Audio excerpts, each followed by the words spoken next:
So we have done exceedingly well. It's a lot of work and the committee has to be commended. Members of the National Anti-Money Laundering Oversight Committee, NAMLOC, and stakeholders came in for high praise following Saint Lucia's successful application for re-rating of the Financial Action Task Force FATF recommendations. During the country's fourth round mutual evaluation process, Saint Lucia was rated partially compliant and non-compliant for some of these recommendations. Juliana Alfred is a permanent secretary in the Attorney General's chambers and the chair of NAMLOC. I'm very happy to report that in December of 2023, Saint Lucia applied for re-rating for 22 recommendations. I think we would have hinted at that sometime before we went. And fortunately for us, which is an extraordinary feat in itself, Saint Lucia was re-rated for 20 out of these 22 recommendations. 15 recommendations were rated compliant, 5 were rated largely compliant, and 2 remained partially compliant. The 2 partially compliant recommendations are Recommendation 15, which deals with new technologies, and Recommendation 38, which deals with mutual legal assistance.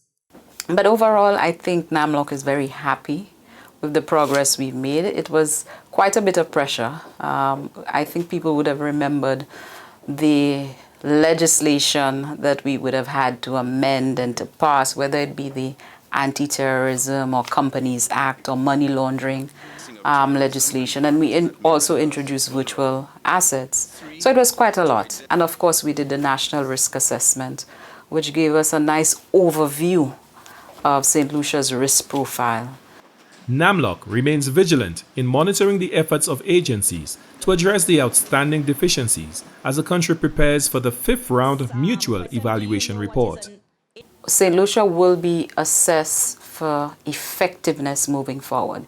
Yes, we have passed all of this legislation, but CFATF will now be looking at how effective we are in terms of the implementation of the legislation. Did we just pass the legislation, or are we actually utilizing the legislation? So the work does not stop. Until and unless you haven't addressed all of your deficiencies, you will remain on that enhanced follow-up. So it is our responsibility to ensure that we continue to be as focused in relation to the 6 remaining that we have to deal with before we get into the 5th round. The NAMLOC chair disclosed that while St. Lucia works to address the deficiencies in the 4th round mutual evaluation report, the committee is simultaneously preparing for the 5th round, where the Caribbean Financial Action Task Force will be assessing St. Lucia's compliance with the 40 recommendations. For the National Competitiveness and Productivity Council, Glenn Simon reporting.